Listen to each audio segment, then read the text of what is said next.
You know why a lot of people run away from taking a PMP exam? Because it seems huge, too big, too much. Take a look, 180 multiple choice questions, 230 minutes. Some people can barely sit down for 30 minutes, talk less, 230 minutes. Think about that, 175 questions. Wow. Then you add another 5 for the pretest questions, you got 180. And some people wonder, why would you put questions that don't count? Isn't that a waste of my time? Well, it's meant to help the exam in the future, but however you look at it, it's a rather strenuous exam. Let me talk about something else. Very recently, the PMI came out with the PMBOK Guide 7th edition. But they tell you that the 6th edition is still relevant. And don't forget, the Agile Practice Guide. So you got a triple whammy. My goodness, how do people cope?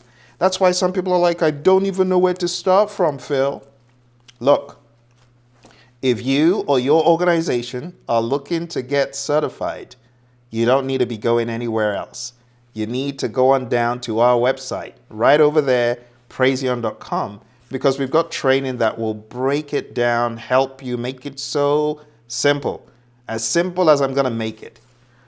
Here is the summary for your exam. I'm going to show you some summary information to help you get rolling along with this stuff. So when it comes to the PMP exam, you got to remember that there are 3 pieces to it.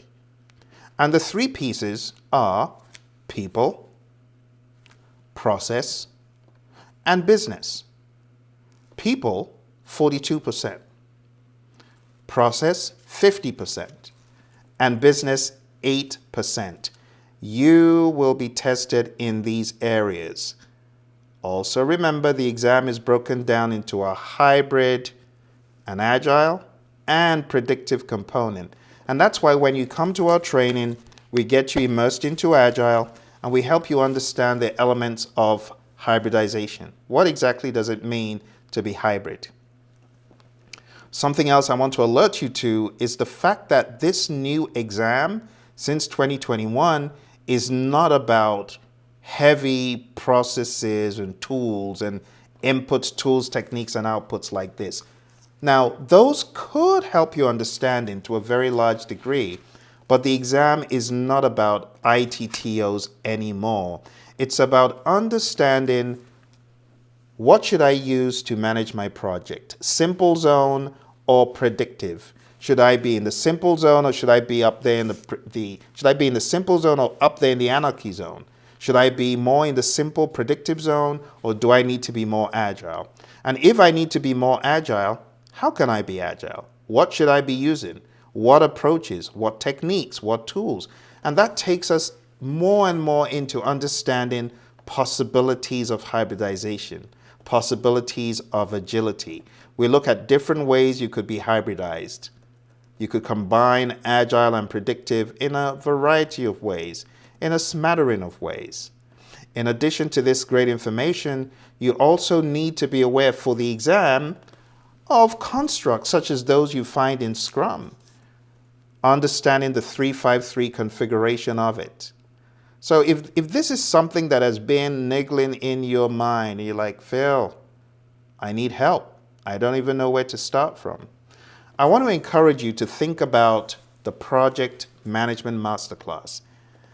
It's a course that is put together every month of the year, and it focuses on delivering training to experts just like you so that they better understand project management from a more agnostic lens, from a wider lens of inclusivity of things like Agile, going specifically into Kanban and Scrum, and taking a look at the different combinations of those Agile and predictive approaches, looking to see how we can meld the worlds together so that when you take the exam, you are confident, not only in a predictive way, but also in an agile way.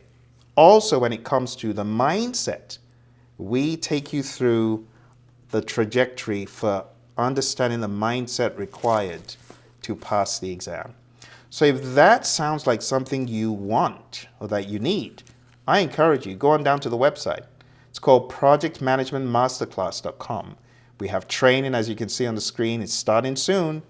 Why don't you come aboard, join the course, and we'll get you in ship shape for the exam. If you've watched the channel enough, you hear our students coming back to share lessons learned over and over and over again.